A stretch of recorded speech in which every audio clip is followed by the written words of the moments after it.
I'm honoured to introduce Jane from Palo Alto Networks, a partner that we actually have 3 integrations with: Wildfire, Cortex, and Cortex XSOAR.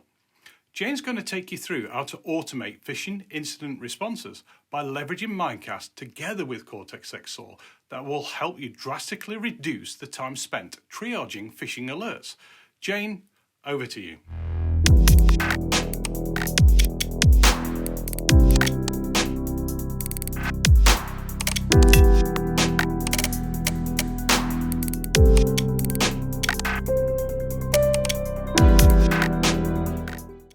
Welcome to the Teach About to Phish webinar, and a Happy New Year to you. I'm sure most of you have a list of resolutions.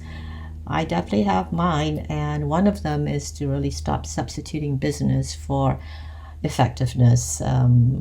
This year I'm kind of asking myself, am I really being effective, or is my life cluttered with busy work that demands the 80% of my time and stops me from really performing at my highest potential? And I really do want to switch those numbers around, because for me, I'm learning that time is irreplaceable.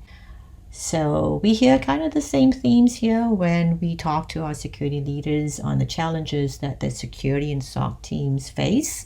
The first challenge, obviously, is the rising volume of alerts, right? There are way too many alerts and not enough people to handle them.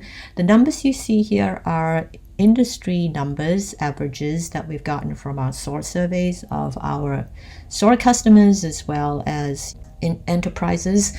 And they may not be indicative of what you have in your enterprise, but definitely the volume is high. And it's really a lack of time, factored with a lot of manual actions and a lot of tools that take up too much analyst time. So we see kind of a staggering average of about 10 security or non-security products on average that are used within the SOC or the security team has to deal with. And because of that, it takes days to understand incidents and investigate threats, which basically does open the window of potential risk exposure for your organization. So enter stage right, SOAR platforms that were designed to deal with these key challenges. Since you're here for the session, probably most of you are familiar with SOAR, the orchestration, automation, and response platforms. But for those of you who might be new to this, I'll just do a quick overview. So orchestration basically involves controlling and activating your entire security stack from one central location. And you do this through playbooks, which are task-based workflows that help you to coordinate across your people, your processes, and your technology, and provide you with kind of a logical and organized plan of action for different types of incidents that you have to deal with. And these playbooks are kind of driven by automated scripts, which basically are the ability to find repeatable tasks and execute them at machine speed. And these are driven, obviously, and made possible by the extensive product integrations, pretty much being able to integrate with any security tool or non-security tool that you use as part of your incident response process. And where automation stops, there probably will be a need for human review and further investigation. We also want to provide all of these capabilities within the same platform to provide you with end-to-end case management, whether it be the ability to open, create, edit, update tickets, whether it be the ability to do real-time collaboration with peers in your team or even outside teams to be able to quickly resolve more complex incidences, and also to do dashboards and analysis, spin-ups, and reporting, right, post-investigation. Let me introduce Palo Alto Networks Cortex XSOAR. We are the industry's most comprehensive security orchestration, automation, and response platform. And as you can see here, we unify automation, real-time collaboration, case management, with also native built-in threat intel management. And we ingest from 500 plus different out-of-the-box integrations with our technology partners. And obviously here in this case, we will talk a little bit more about our integration with Mimecast. We also ingest multiple threat feeds as well to be able to help you act on your threat intelligence. We do have a marketplace within our platform that is easily searchable, so for pretty much any use case that you would encounter within your SOC. And again, these are playbooks that can help drive and do auto remediation on all of these different products to close out an incident. Here are some of the common use cases. Our platform is very open and extensible, so pretty much any API integration, could become a use case. But here are some of the more common ones that we see for security operations and incidents response. You have cloud security, which basically can be used to coordinate response across your multi-cloud or hybrid cloud environments and your on-prem infrastructures. So for example, a customer of ours, Pokemon, uses our playbooks to block indicators on our Palo Alto Networks firewall that's on-prem, and also block them using the AWS SQS queues and Lambda on the cloud. You can use Cortex XSOAR to ingest vulnerabilities from scanners such as Qualys and be able to automate CVE enrichment, collect custom user comments and diagnosis. And once the CVE collection has been automated, you can either trigger a manual response or use a tool like Tanium to deliver patches. We talked about threat intel management. So your SOC and security analysts and threat intel analysts can leverage our capabilities to take action and gain control over your threat intel feeds for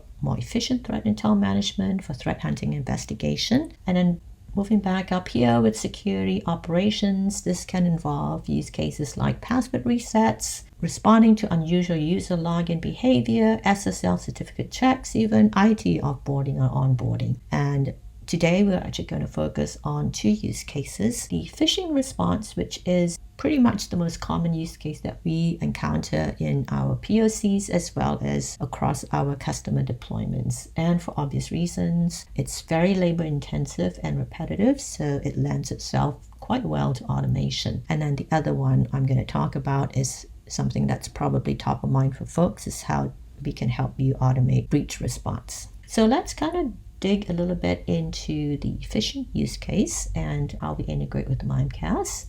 So I talked a little bit about the high alert volumes, right? Phishing attacks are still very frequent. Why? Because they're pretty easy to execute and they act as the entry vector for most security attacks. And to deal with a phishing incident, your security team has to coordinate across multiple products, whether they be email inboxes, email security gateways, threat intel feeds, firewalls, ticketing, and other tools that you have to use for phishing response. And to top it off, the phishing attacks basically we found are ever present and growing, and about 95% of all attacks on enterprise networks are a result of spear phishing. So here's the before scenario. It's very manual. You get emails that come into your email quarantine box, so that's sent to you by a user. You have then to go through different tools to check for indicator reputation, in your thread feeds. You have to collect context from your SIM, and if there is an attachment, perhaps detonate the file in a sandbox, and then quarantine, your endpoints for any instances of the phishing email that are found. Maybe if the malware analysis is, malicious, maybe raise the severity, open tickets, and so forth. And these are all silo tools that you have to pivot across. In the after scenario, with Mimecast, you get alerts from the gateway, and these are ingested into Cortex XSOAR, and then the whole enrichment and response process is automated, and everything is coordinated across all of these different tool sets. So let's take a look in more depth here, the breakdown of the process. So when a Mimecast alert comes in, it triggers our phishing playbook and the triage and engagement starts. So you can automate sending an email to the user to inform them that yes, you did get that phishing incident, and to kind of have them stay put there. Conduct initial triage, also to assign severity. You can automate the extraction process and checking for indicators. So things like IPs, URL, and hash from the email.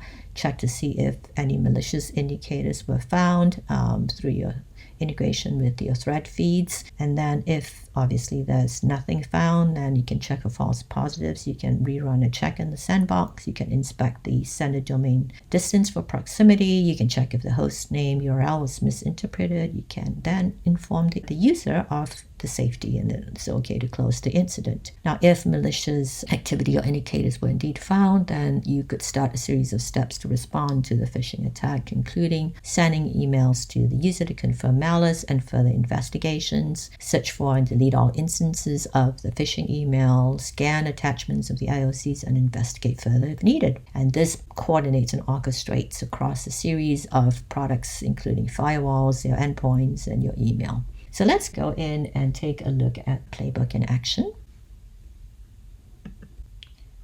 So once a playbook is triggered by an alert from an email gateway like Mimecast, you can see that here we basically enriches the email address and stores the email address of the sender. Then we leverage machine learning here to determine the phishing type.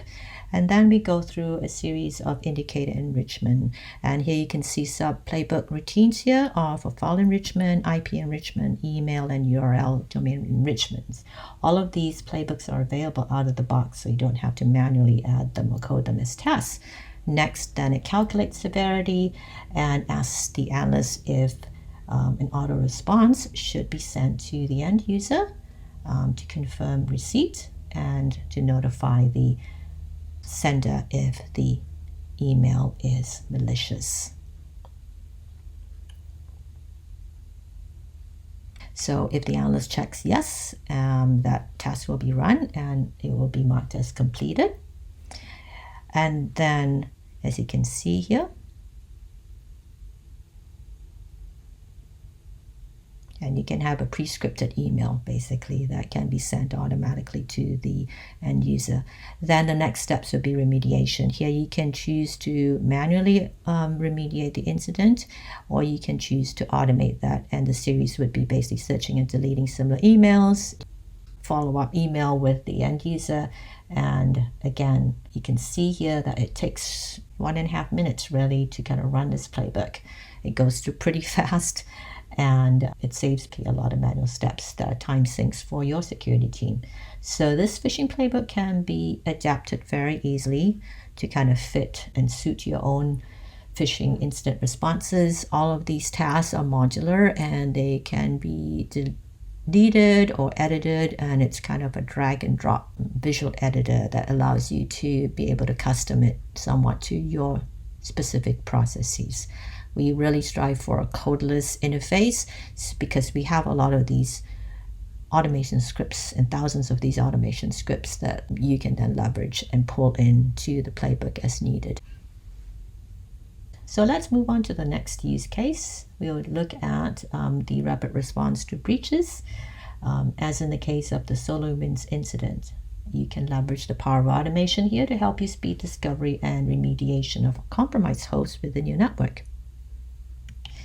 So here's an abstraction of the playbook that we developed for rapid breach response, and in this case it's specific to SolarWinds, but it can be adapted to any other major breach that comes up in your network. So it starts off with ingestion. We can collect indicators, IOCs, from Git file sources and stick files, and then retrieve C2s and URLs. The next step would be to enrich and hunt. You can enrich related CVEs, generate indicator block lists, also query firewall and endpoint logs for any kind of malicious activity detected and malware presence.